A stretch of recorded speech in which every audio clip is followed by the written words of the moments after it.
Hey everyone, and welcome to Screams After Midnight. I am Peter, and joining me, as always, is Tim. Yes. Yes. Why do you always look so surprised? I say your name, I'm waiting for you to respond, and you always have this. What do you want me to say? It's not like I have a catchphrase. What am I supposed to say? Like waka waka, or like let the fun times roll? I don't know what you want me to do. Make one. I don't know. Make one. You want me to make a catchphrase? Make a catchphrase. Have a catchphrase. You can see a catchphrase every time. Jeez. All right. Tara's got a catchphrase at the start of the day. She's only been doing it for like 20 episodes, and she's already got one. I don't want to sell out. I'm not a sellout like Tara. We are a horror movie podcast. Maybe there'll be a Patreon tier. Someone can pick. Actually, yeah, that would be a good one. Like, you know, you can every week, like, someone can pick the catchphrase they want me to say. That's not bad. That's a good one. How much do we charge for that?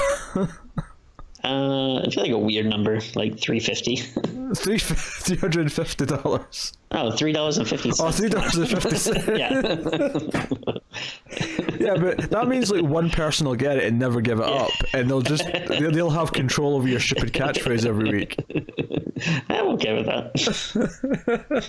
I can't believe you're selling what you want to sell that for $350. I feel like that's worth something. Jeez. Anyway, we are a horror movie show. We talk about horror movies every single week, but it is the Octoberthon, which means it's not every week. It means it's every single day in the month of October, and this is like right in the middle of the month by the time you're getting this one, I'm sure. But this is for the record, I want to point out this is the first one we're recording with Tim's haircut and shaven face. I want to point that out just for continuity's sake. This is the first one we recorded with this new look. Yes. Is that the word you're looking for?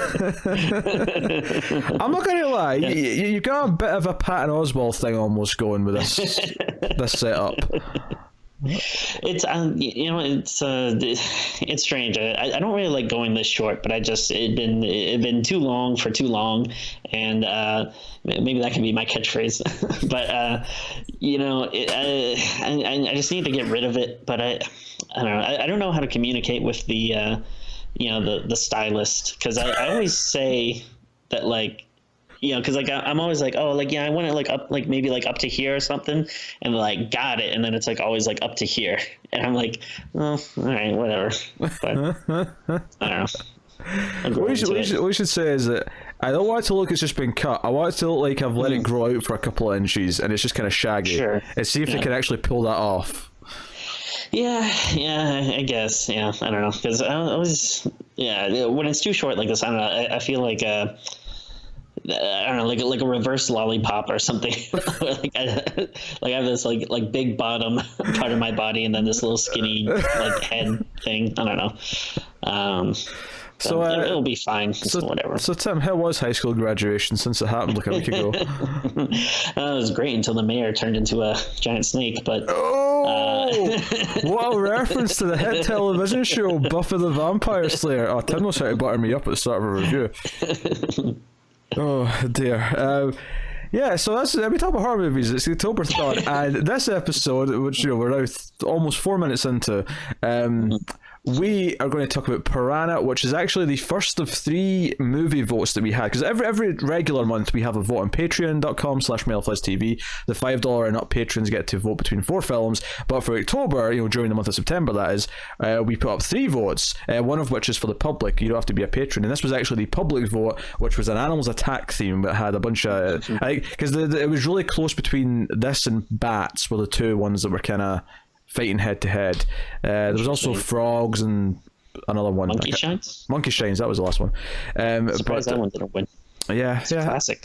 Everyone got at least a few votes, but it was between Bats and Piranha. They were the ones that were neck and neck. But so Piranha won. Joe Dante directed, of course, which means Dick Miller is in fact in the film. The late great Dick Miller, who just passed away like last year at like the age of like 90. Or was that earlier this year? I don't know. Time fades and blurs, and who knows what's going on there. But we also have Kevin McCarthy in there, who's a sort of veteran actor, original Invasion of the Body Snatchers. He was also in an episode of Twilight Zone that me and Tara did recently. He was in Inner Space, another Joe Dante movie. He's popped up in a bunch of stuff. You know his face, no doubt, just because he's that type of guy. Yeah, I was telling you earlier, he's a bad guy in UHF. That's probably where most people know him from. Most people, I don't know. Like, what? That's a popular movie. I've literally never talked to anyone but you who's seen that movie. Like that. You need to get some like film friends. Don't I know that? Yeah. It's not like Weird Al has made a lot of movies, all right? And when he's only made like one movie, I feel like people should know that. Sure. I mean, I didn't grow up really knowing who Weird Al was. I heard about him in high school briefly. He was a big thing in my circles. What the hell? What circles are you in? Jesus the Christ. United Kingdom, that circle. Ugh. Well, Weird Al never crossed the pond. Just like Saturday Night Live was never a thing. Like, well, you dodged a bullet. Yeah, I mean, Saturday Night Live wasn't really a thing for anyone in the UK until YouTube was a thing, and then all the skits can be on YouTube, so some of them will, sort of cross the barrier, as it were. But yeah, I'm sure it all holds up. Every one a timeless classic. I mean, they've only been going for what, like 35 years? Something silly like that. So this is going to be about Piranha, Joe Dante's monster movie. Obviously, it was remade, and I'm sure we'll do the sequel, and I can finally see the debut film from the director, James Cameron, because he directed Piranha 2: The Spawning. That was his first movie. And you never saw it? I've never seen it, no. For whatever reason, I've just never went back and watched it yet. So we'll do it in the show at some point, and that'll be I can finally cross off the last James Cameron film I've not seen. I mean, I've never seen it either. I don't want to act like, oh, you never saw it, but I'm surprised I would have thought you have. Yeah, you think I would have, wouldn't you? But I never have for whatever reason. I guess it's like, I just assume that it's not, like, as much as his name's on it, and he did technically direct it, I just assume it's not really a James Cameron movie. You know, like, he came in and directed Piranha 2, but The Terminator was the first movie that was really like a James Cameron idea that he was, you know, passionate about and whatnot. But who knows, maybe it's fun, I don't know. But about Piranha, obviously there was the remakes as well. There was Piranha 3D and Piranha 3 Double D, both of which I saw in theaters because... I only saw the first one in theaters. I don't think I saw 3 Double D. I saw both, and I've only seen them both at once. I never saw them again later. So they'll be fun to revisit at some point. I mean, I wasn't really counting this as the start of a franchise, but I guess in a way it kind of is. Kinda, yeah. There's 4 of them now, so I suppose that's close enough. But so we'll start spoiler free as we always do. We'll give you a warning before we go into spoilers. The film's premise is pretty simple. There was genetically mutated piranha that the government were experimenting on during Vietnam, that unfortunately, due to some clumsiness by a stupid woman who comes looking for these 2 teenagers that went missing, releases the piranha into the river, this small town, a small kind of lake, not seaside, but it's a little holiday town, and the piranha are getting closer and closer to the population and the humans that are in the water. It's like I'm sure there are places like this, but it is very convenient that like every kind of interested body of water is connected. Oh sure, yeah. That doesn't feel so far-fetched to me. I think, to me, obviously there's the inspiration of Jaws here. This came out 3 years after Jaws. There's definitely scenes here that feel like, oh yeah, you saw Jaws, you wanted to do Jaws. Not that I blame Joe Dante. I mean, it is worth mentioning this is a Roger Corman movie, who of course is known for making B-movies and rip-offs, and although I would argue that his rip-offs have a lot more charm to them than, say, The Asylum or anything like that. Like, definitely. It's not like he called this like Mouth or something like that, or I'm thinking of another word for Jaws. I don't know what else you can call it. Like, it's not like shark teeth or something. yeah. I mean, it's different enough, but it's clearly inspired by Jaws. And it's Joe Dante's. Is it his first movie? Let me double check. I actually don't know that. If not, it's got to be close. Yeah, it's definitely close because he. Because obviously did this, they did The Howling, and I feel like it's after that it became the Joe Dante that I love. Oh no, he did some stuff before this. He did one movie before this. He did Hollywood Boulevard in 1976, because this movie is 1978. And he did a documentary before that in 1968. So that was like a full 10 years earlier. I assume that was like right out of film school or something like that, maybe. Like a student film thing. Yeah, it's a competition film. Interesting. Okay, it's called The Movie Orgy, for the record, just in case you ever want to go look for that. I'm into it. So yeah, but then he became the Joe Dante that I know and love. Yeah, he had a segment in Twilight Zone, but it's really Gremlins onwards, where it's Gremlins, Explorers, Inner Space, The Burbs, Gremlins 2. Never seen Matinee. I should probably see that at some point. It's fun. Been a while since I've seen it, but I remember liking it. Yeah, and I will stick up for Small Soldiers when the opportunity arises. Actually, yeah, I mean, I haven't seen it since I was a kid, but I remember liking it quite a bit. Yeah, I'm sure it's fun if you go back to it. Yeah, I think it would be. So yeah, it's a movie about Piranha eating people, and the town drunk and random woman who's like not an investigator, but she's looking for missing people. I think I've heard this term before, but she says she's a skip tracer. Skip tracer, which I guess is like someone that tries to find people that. I mean, I guess essentially like skip town. So I guess like bounty hunter, maybe you'd even say. But like, I don't know. It feels like kind of like a weird term, though. I don't know. Yeah, especially since in this case she's looking for two teenagers who have ran off together, as opposed to someone who, because that makes it sound like it's someone who owes money to like the government, right, or owes money to maybe a landlord or something like that. So they hire a skip tracer to go and find whoever it is. But so yeah, I mean, that's the gist of the movie. Timmy, did you enjoy it? Well, first of all, have you seen it before? And secondly, do you enjoy Piranha? No, I hadn't seen it before. So similar to you, I was actually kind of excited because I do like Joe Dante. I like aquatic horror. I like Jaws ripoffs. So this was ticking a lot of my boxes. And yeah, I'd never seen this one. I never saw the second one. And yeah, like I said, I saw the 3D whatever when it came out in theaters. And I gotta say, I did like it. It definitely could have been better. I feel like there is it doesn't feel like 100% like a Joe Dante movie, but I think there is some charm and humor there that you can kind of see like, oh yeah, this is, kind of indicative of, the stuff you'd, come up with later. And I did like, some of the cheesiness of it. The only really complaint I have where I think, I could have went from, just kind of liking it to maybe being something a little bit more special is if we got more kills and, actually saw the piranhas more. Because there's one optical effect where a piranha swims towards the camera that looks really bad. Yeah. And otherwise you just see the odd chomping of teeth, but for the most part it's just a sound effect, and you'll see people kicking about in the water.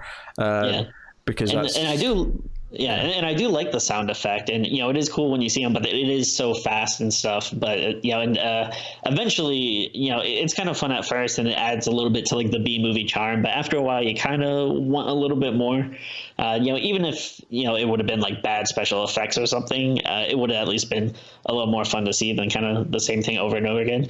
But I mean, overall, though, I did have fun with it. It was short, 90 minutes, so it wasn't too much of a commitment or anything. And a couple of characters are likable enough.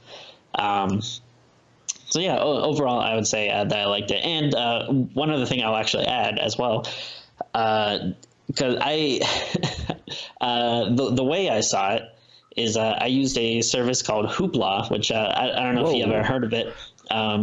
I've heard of it, but I've never used it or familiar with how it works. So I'm assuming you're about to say something interesting.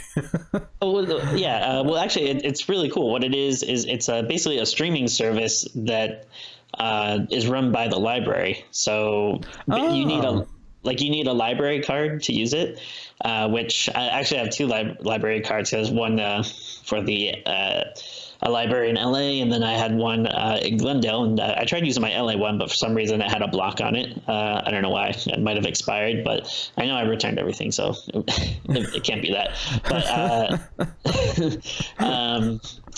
but my Glendale one worked, so I was able to log in with that. And then and the reason why I bring it up though is just because, especially now in October, everyone's probably looking to watch horror movies, and I was looking at the selection, and obviously Piranha was on there, but there's also a lot of really other good stuff, and they had new stuff, they had old stuff, they had big stuff, small stuff, and since it is October and we're watching lots of extra horror movies, I've been going through obviously I have a robust collection, but I'm always looking for different stuff, and sometimes I'm lazy and don't want to get up and put something in the Blu-ray player. But I've been going through Netflix, Hulu, Prime, HBO, and it's like the selection just sucks. Like, Jesus, I can't believe how bad it is. Like, obviously there's a few gems here and there, but really, it's like kind of grim for a lot of these things. So I just wanted to bring it up in case anyone is looking for some good stuff that and they have like places they might have not checked. I definitely recommend checking this, or just going to the library in general. The selection might surprise you. You might, I don't know. It's better than stuff that's on Netflix. I have to admit, I don't use the library much, but I do. I'm fairly sure that you can request them to order things, assuming they're not out of stock or whatever. You can request them, and they'll take it from another library. Like they'll okay, so X person wants this movie that's in stock at this other library. They'll send a copy over to them, and they'll get it for you. So libraries are very handy. You can get a lot of stuff for free. I feel like it's something that a lot of people forget about, myself included. But it's a great way, especially there's always so much stuff that you want to watch or read or whatever, and money is so tight nowadays that it's you always forget that it's like, oh yeah, there's this free place that you can go and get tons of stuff. Doesn't cost anything. If you noticed, I wheeled back there for a second. I was looking at my shelves, and the reason why I did that is because for some reason I had this little thought in my brain where I rented Piranha, but maybe did I forget I owned it, and I was worried that I actually had it on Blu-ray and rented it anyway. Luckily, I do not own it, but I second guessed myself because I almost did that a few weeks ago with Creepshow. I almost went to rent it and then realized, wait, I think I've got it on Blu-ray, and I did. So that's definitely happened to me before. Yeah. So when you're big film buffs like us, sometimes it's hard to keep track of everything. I know. With me, what it'll usually be is like I'll go to a store, and let's say maybe I'm picking up something, and I'll go to Best Buy or something because like a new game or movie came out, and then I'll just kind of be browsing. They'll have like a special $5 Blu-ray section, and then I'll see something, and I'll be like, oh cool, I should pick this up. I haven't seen this in a while. And I'll be like, wait a minute, do I own this? I should probably double check. Yeah, no, it's a constant struggle when you have a big movie collection.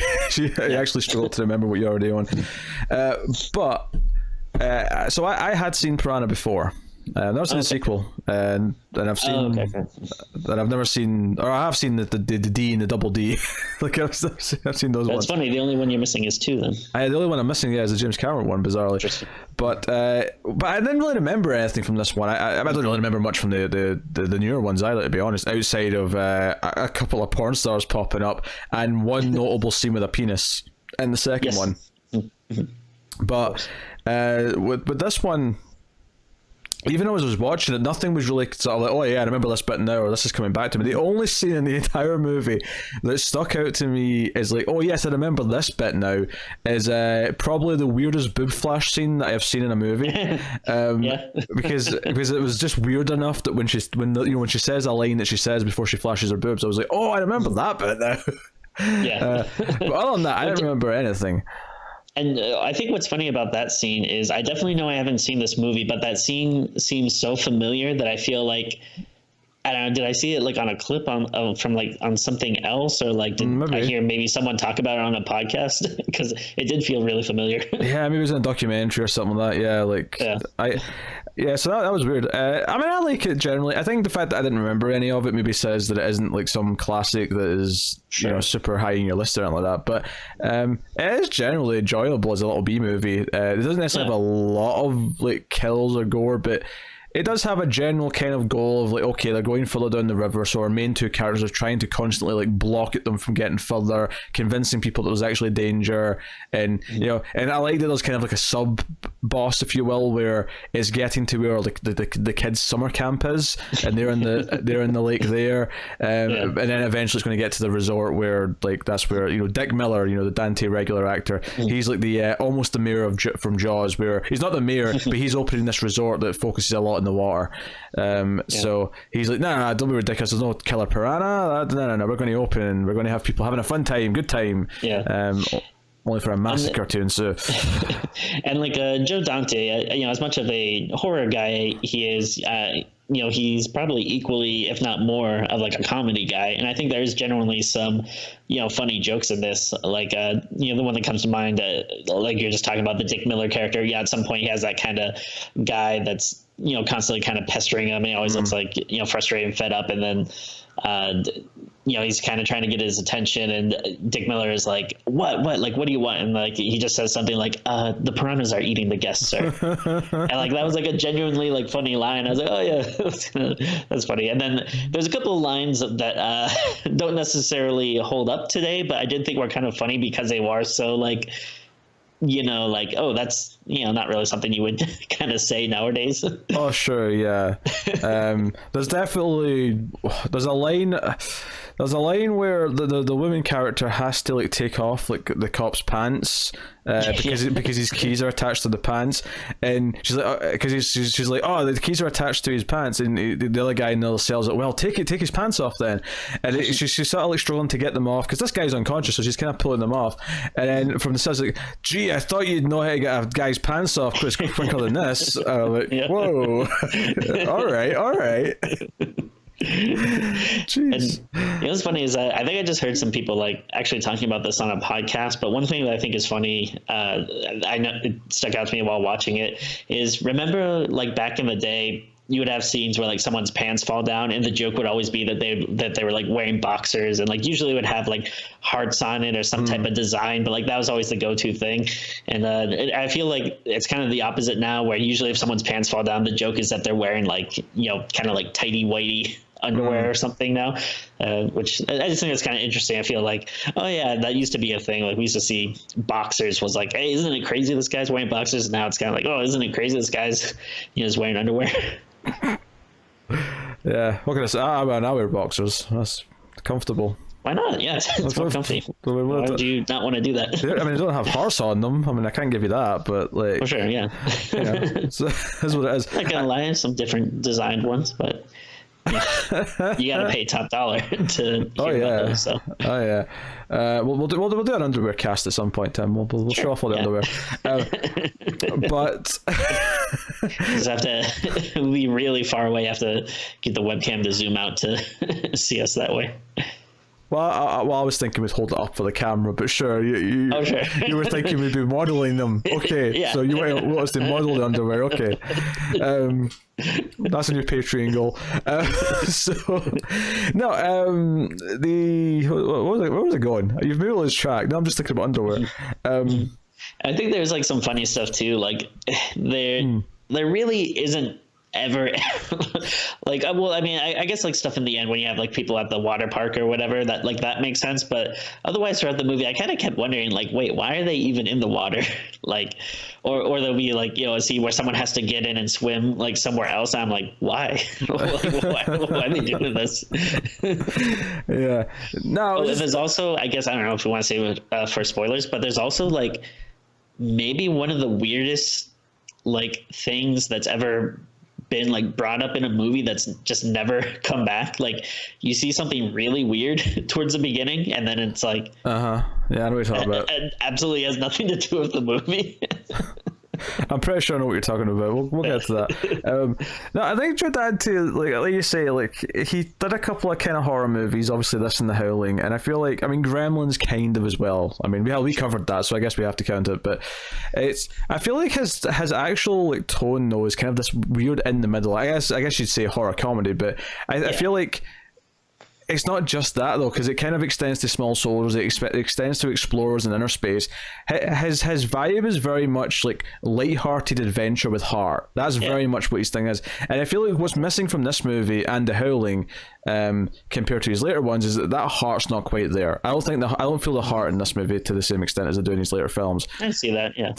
That's to say that the characters are unlikable. They're fine, but they're not like, I'm not like rooting for them the same way that I am when I'm watching Explorers or Inner Space or The Burbs. Like in those movies, I love those characters. Like I am so behind them 110%.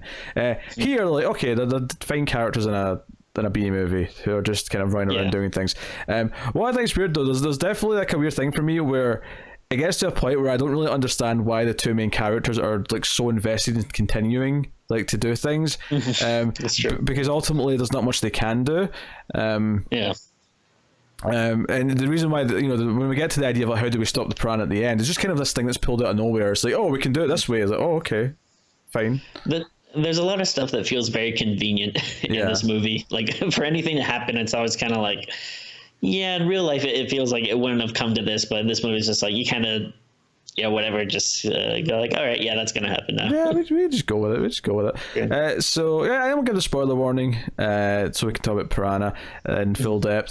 So, I'll just mention here, did you like that, Tim? Did you like my little pun there? That was good.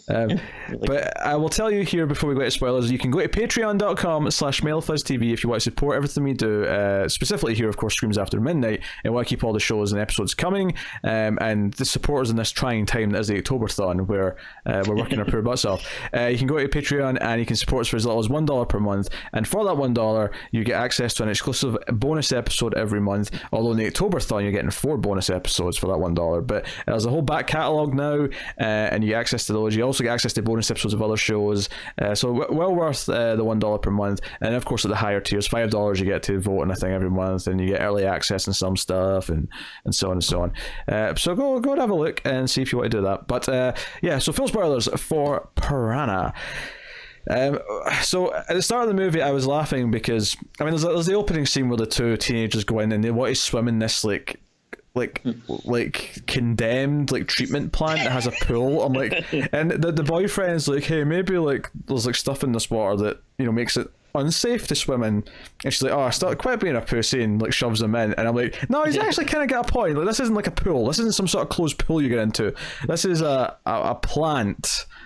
Yeah, I think general rule of thumb, if you have to break in to some type of secure base, you probably shouldn't be going swimming in whatever's there. Well, see if they were breaking into what is during the day a public swimming pool, I'd have been like, fine, right. Sure, yeah, cool. But no, this is this place has got warning signs, no trespassing, barbed wire from the top. And it's funny, obviously, of course, this is echoing the beginning of Jaws, but it's so funny, how different it is, because, Jaws just feels so much more natural. It's a bunch of people hanging out on the beach, and it's obviously someone's going to be like, hey, let's go swimming, whatever. But this, it just feels so forced, hey, let's go swimming. And it's all right, where? It's let's break into this place. And it's it just so happens to have this area, which, again, I don't think anyone would ever be like, oh yeah, that's a swimming pool. It's no, that looks like some type of weird tank of bacteria or experiment kind of thing. Do you know what it is? It's almost the 80s, so they're not used to it yet, but we know in hindsight this is the start of the barrels of toxic waste that are just everywhere in the 80s, especially in New York. But that's true. This is a big pool of toxic waste, and these poor naive 70s people aren't used to acknowledging that and recognizing the signs. But we'd be like, no, that's toxic waste. We ain't getting in that. I ain't no toxic Avenger. But so they die. You don't really see much, but they get pulled under. Although one little detail, we see a lot of the woman. We do see a lot of the women. One thing I want to mention though is that I felt like this was a mistake. Obviously, she's meant to be topless because she takes her top off and there's boobs on display. But she goes to take off her skirt or whatever off her, or maybe it's shorts or something. But she pulls down her shorts and her underwear goes with it, and you do get a couple of seconds of sort of full frontal, right? But then she pulls them back up. And I couldn't help but think, was that intentional or unintentional? Because I thought maybe it looked unintentional, and I wonder if after the take, they said, hey, can we use that? Because it looked natural or whatever. It was probably an accident, and Joe Dante was like, oh, hey, come on, let's do it again. And then Corman was right next to him, just whispering in his ear, let's use it. Use the first take. Oh, but no, Roger, actually, you see, we can see a little bit. I said, use it. Yeah, because I feel at first I thought, okay, she's just going to go skinny dipping and whatever. But then she pulled her panties back up, and I thought, wait, was that a mistake? Was that not intended to go down with it? Anyway, it didn't really matter. So, but no, I was laughing because we were introduced to the main guy, Paul, who is kind of known as a town drunk, and he's even getting booze delivered to him by this old man. And he's getting 4 big bottles. He's getting tequila, bourbon, something. I can't remember what the other ones were, but he brings all these bottles of booze. And I was laughing here because this is essentially the first scene with real characters, outside of the prologue with the dying teenagers. And the old man starts going on this little monologue about how much he loves the river. He's like, that river feeds me, it bathes me, it puts me to sleep gently. It is all I need. That and my dog. The river is life. The river is everything. And all I could think was they're really selling this river hard so that when it starts killing people that we feel really betrayed by it. Yeah, it's almost like the river itself is a character. he's like the opposite Old Man Ralph. From Friday the 13th. Instead of being like, it's got a death curse, it's like, oh, that camp is wonderful. You should go to the camp. It's such a nice spot. You'll wake up, you'll feel refreshed. You'll never be more alive. You'll never be more alive at Camp Crystal Lake. I do like that. I don't know if I've seen that before. I like the the opposite of like the crazy doomsayer. Yeah, of course he's one of the first to die. He gets his legs chewed off. And apparently bleeds to death after he crawls far enough away. But it's so weird because it seems like they're either like super fast and like people are just like doomed from the start, or it seems like they're just kind of biting you can get away if you try. Yeah, well, that was something that I definitely remember from the remake and the sequel to that, is that it felt more like if you got attacked by the piranha, they basically ate all your flesh. Like, you'd be just a skeleton within seconds. It was like this kind of rapid thing. Whereas here it kind of does vary back and forth between instant death and like, you can survive a bunch of bites and get pulled out when it's convenient for the script. Yeah, and I guess to be fair, I guess this is more realistic, but man, I kept waiting for someone to just pop up as a skeleton. Like anytime someone's in the water getting eaten, I was like, oh, they're going to like take their arm out and it's going to be a skeleton, or they're going to crawl up and like half their body is going to be bones. But unfortunately, we never get that. There's like a cow's leg or something like that at one point they throw in to test it. That kind of comes back like that. I mean, still some bits on it, but it was kind of that idea. So Paul teams up with Maggie. Maggie just kind of like enlists his help because she's looking for the teenagers, and for some reason he helps her, takes her to this plant, and they find, like after a while it seems like initially it doesn't really seem like he has any reason to help. After they establish as a threat and it's in the water, we find out he's got a daughter who's at the camp, so he's got a reason to care that there might be deadly piranha in the water. But at first, when he just drives her to this plant, it's like, why? Especially because since I forget, I feel like he says something specifically though, where he's like says that he doesn't like people, or like he moved to this cabin to get away from like everyone else. But whatever. Yeah, in fact, actually, when they get back after the whole incident where, the scientist comes joining in, who's played by Kevin McCarthy that I mentioned earlier, and it's clear that when they go, let's drain the pool to see if they were, if they're in the pool, because like they find their backpacks or whatever, right? And she goes to drain this, because it's worth mentioning that this woman actually is what causes the problems, in the sense that she releases the piranha into the river because she drains the pool. No one would have died if it wasn't for her. Let's put that in perspective, barring the teenagers, obviously, because they went there before her. But I mean, they don't show it in the movie, but I assume afterwards she is brought to trial and held accountable for her crimes. I would imagine so, because it makes sense why the scientist is like, no, what are you doing? Don't release them out of the water, you fools. And for some reason, Paul just like immediately starts fighting the old man as if he's like life's in danger. He just goes for it, and they knock him out, and like I don't know. And so now here's my question. So is this place like abandoned? Like it's just the scientist here? I think it's just him, sort of like as a caretaker, looking after everything. And I kind of got the feeling that he was like, it seemed like he was hiding. Like, I don't know if it was like a closet or another room, but it kind of seemed like he was almost hiding from the piranha, which doesn't really make sense. Yeah, and they go into like a lab area where there's like sort of failed experiments in tanks. But of course, the one thing you were mentioning earlier, the random thing that never comes up again, is there's like a stop motion effect for this little lizard thing that's walking around. That is just like, because you think it's going to come into play later. Like either it's going to be like another deadly little creature to set up that does mutant like piranha, or maybe it'll be like a friendly creature or something that'll help later on. Like, who knows? See, this is where I got really excited, because again, I didn't know much about this movie, and once I see this, I thought, oh hell yeah, like we're going into this is going to be kind of like another Gremlins. Like we're going to get these small creatures running around and attacking people, and it's not just going to be these things always in the water. And for some reason, it just never comes up again, which is just so bizarre. I don't know why. Like, I think it's a cool thing to have. I like to see it, but it's so pointless. Why have this when it's never brought up again? I do not know. So they knocked the scientists out. They've drained the water, not knowing that they've done a terrible thing. Yeah. And then do you know anything about the second movie? Because there is one thing that I know about it. I actually don't know. I don't know anything. Okay. Outside of James Cameron's involvement. Well, I heard, and I mean, maybe I could be wrong, and I don't know if it plays a big part, but I do. I think in the second one there are some piranhas that have wings that fly. Oh, baby! Okay, we need to do that at some point soon.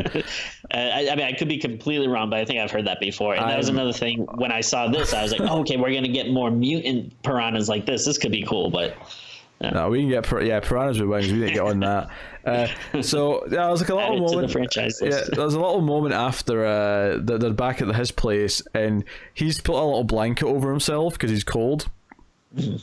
And this is where he says, like, I'm not really good with people. It's like, I can tell. I've been hinting I want some of that blanket for the last like 5 minutes, even though he just pulled it over him like a minute ago. But because this is like, okay, they set up a love interest thing here. They're going to fall for each other, and they don't. There's literally nothing after this, really. Yeah. And I do think, like before you're talking about how, you don't really get the same resonance as you usually do with like Joe Dante characters. And I think there are like little moments like this where you do get some nice character stuff. And I don't think the people are definitely bad actors at all. Yeah, I think they did a fine job. But I do wonder if it would have played different, like if, at some point they were played by the kind of, cast Dante usually has, like, if it would have brought to life a little bit more if it's like Tom Hanks playing the guy or something. Oh, sure. I don't know. Yeah, let's take out this guy I've never heard of and put in Tom Hanks. Yeah. Yeah. Not that he's bad at all, but I don't know. I was thinking about that. Yeah, so then of course they want to go down river to talk to the old man, I think it is. I think that's the reason why they're going down the river. So he's got a little raft, and it is literally just like the most basic, just 10 logs just roped together raft, right? That's all it is. So of course this thing is as dangerous as shit once they realise there's deadly piranha in the water. So they're go down the water, and they see the old man, and his legs are gone, and he's dead. And then of course they see this kid who's out with his dad in a canoe, and they save the kid, and the piranha start eating at the ropes, and the scientist who's on he explains a bunch of stuff about the mutants and how these creatures can be in both regular freshwater and saltwater, and but the scientist ends up sacrificing himself to save the kid, and it does all this stuff. See, here's what I didn't really understand, because like the kid is on a canoe that's turned upside down, and the scientist, seems like, oh my God, I got to swim over to get him. But I don't know. It didn't look like the canoe was about to go down or anything. It seems like they would have been perfectly fine just waiting for the raft to get close enough to it. Like, I don't know, it just seems like such a pointless death.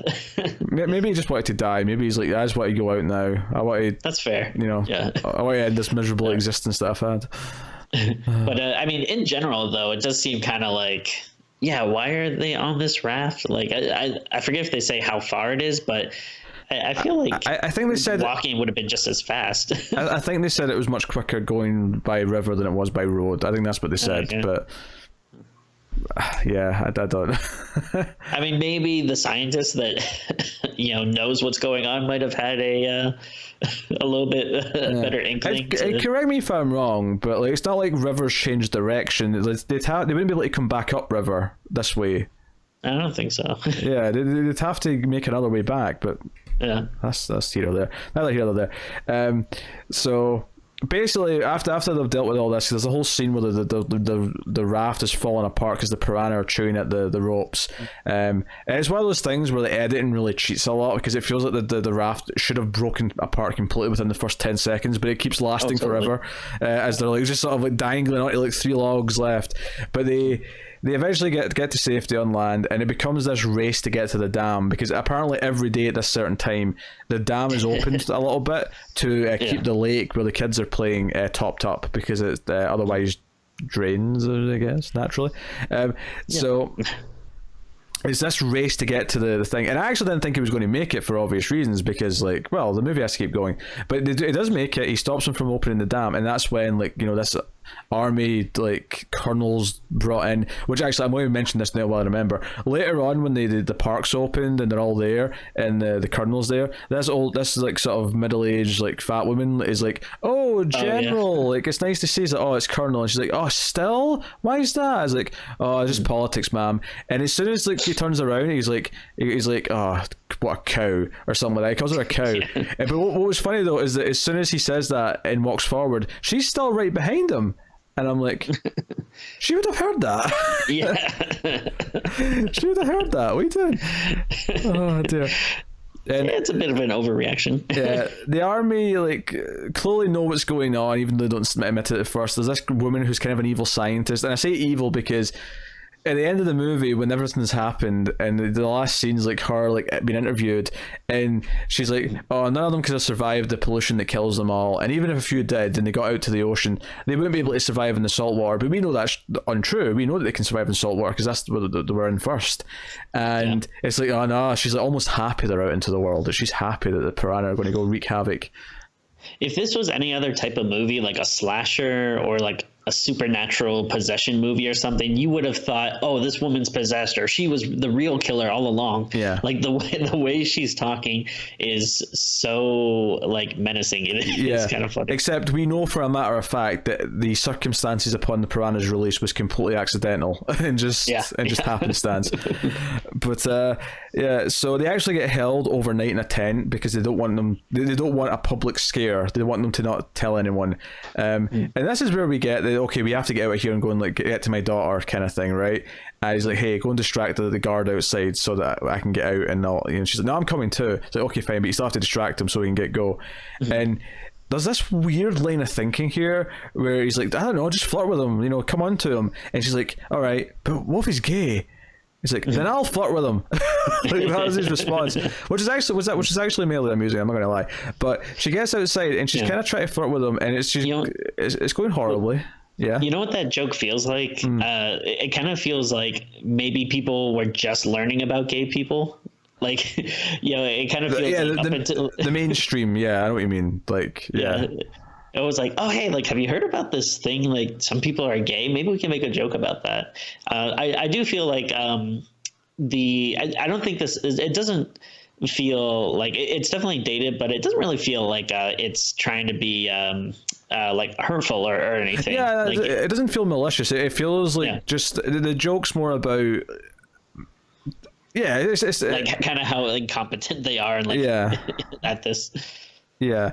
I didn't feel it was any ill will in the joke. But she gets outside and she's talking to him, and she gets him to turn around at the last. She sort of like pulls him and turns him around and says, "Look up in the sky, Superman!" Right? But as she says Superman, it cuts to a close up of her chest, and she just rips open her shirt and reveals her boobs for like 2 seconds, and then the guy knocks him out, and I'm like.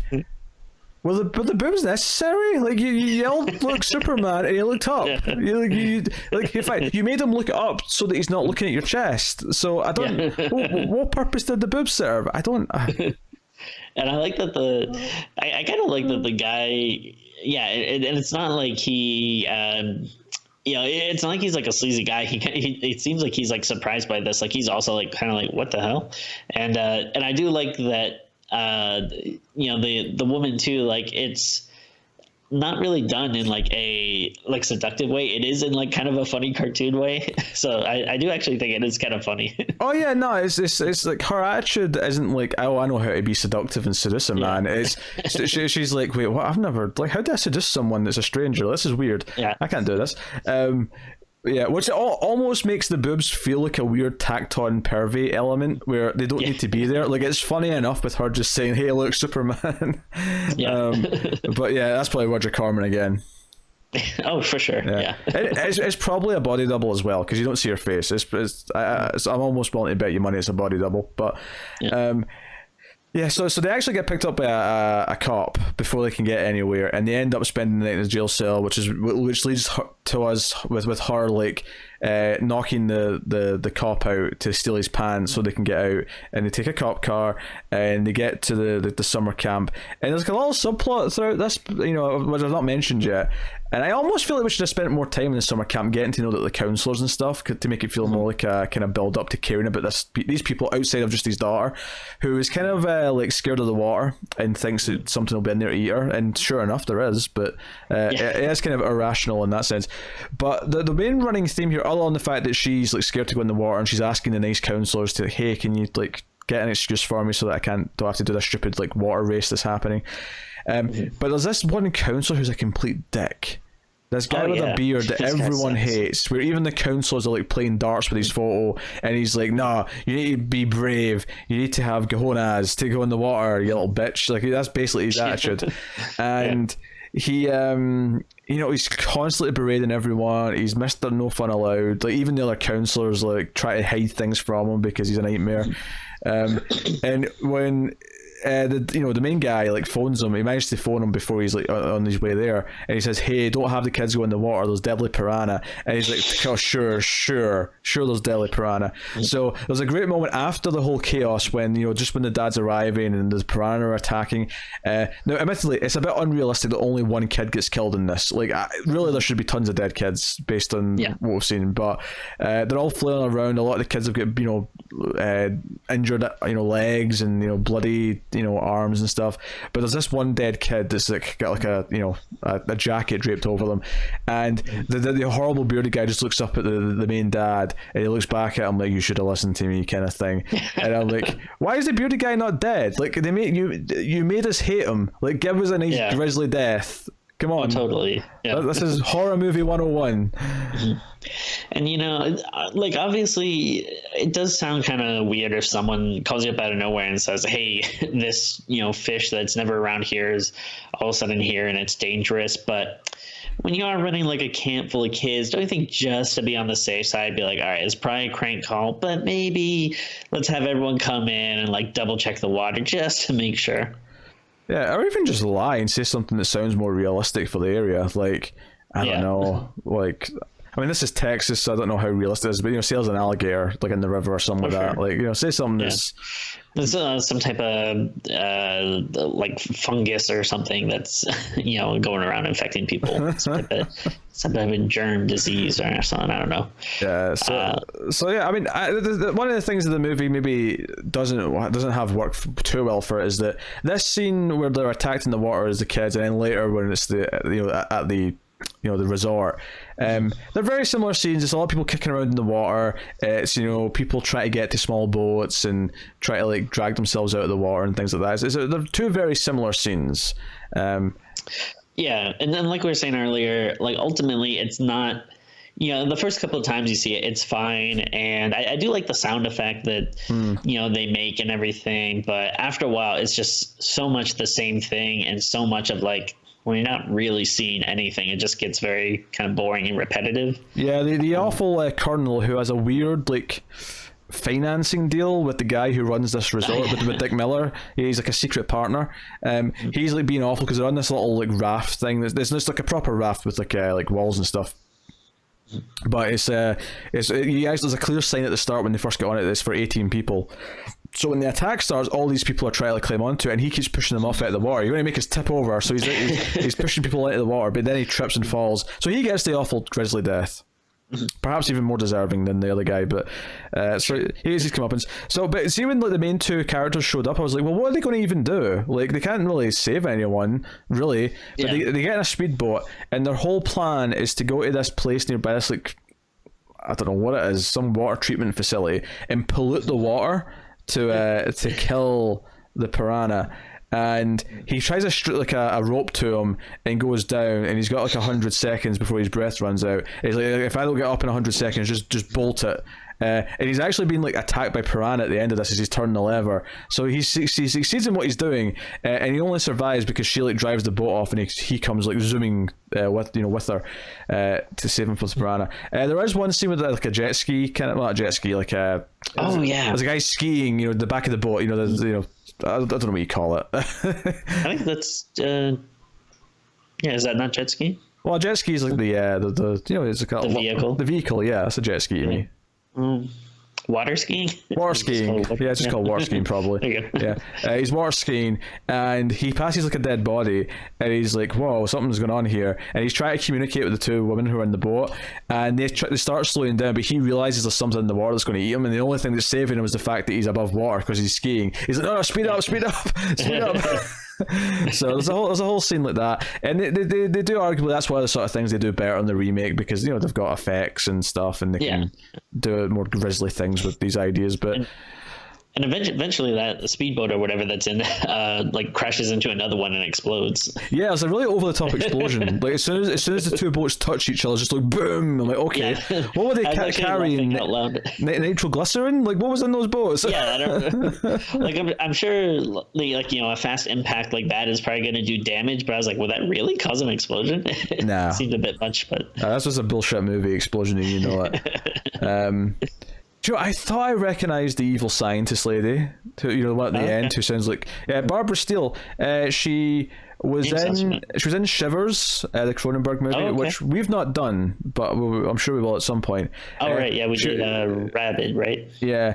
Okay. And she's in The Pit and the Pendulum, which we did that, right? No, we did The Full House of the Usher, so we didn't do Pit and the Pendulum, but I've seen Pit and the Pendulum. So she's been in a lot of movies from like the 60s to the 80s. So. Okay. So yeah, I thought I recognised her. So that's cool. That's cool. And Pet and the Pendulum, of course, is a Roger Corman movie, so that makes some sense. Sense. So cool. Yeah, I mean that's basically the movie. There's not a whole lot to it, you know, in depth wise. So, yeah, and then well, just to kind of finish up. So she, you know, eventually he does whatever releases stuff, and he gets pulled back, and they. I think is there like there's something that's like underwater. There's like an underwater like window or something, and that they smashed through, which was kind of cool. But then they end up pulling him up, and I guess he survives. I think I think he's alive. Yeah. Okay. It's when she drives off and she pulls him away from the piranha. The rope went through like a broken window because its whole idea is that part of this building's been flooded. It's not meant to be underwater. Yeah. And he comes through the window, and it does look not bad actually. That's kind of cool.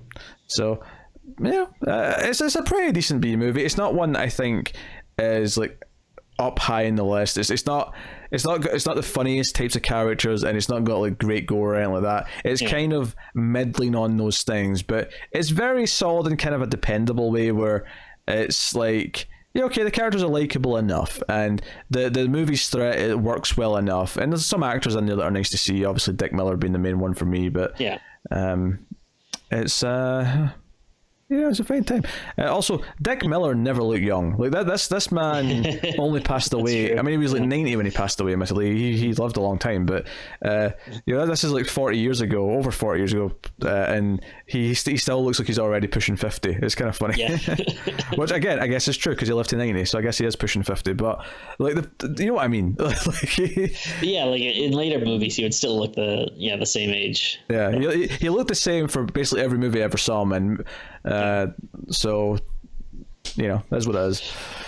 Yeah, no, I think it is a pretty fun time, and especially as as far as Jaws ripoffs go, I think this is one of the better ones. Like if you're going to do a marathon of like Jaws, like every year I do a Jaws Giving where I watch Jaws and then kind of like Jaws related things. Like I think this would be a fun one to have in that rotation. And really the only thing that holds it back again is just not having as much gore, as much kill, seeing the piranha as much, and obviously it's like a low budget movie, so especially shooting stuff underwater, it probably would be pretty hard to do. So it's understandable, but I think that's what kind of holds it back from being like oh wow, this is like a great B movie that you got to see.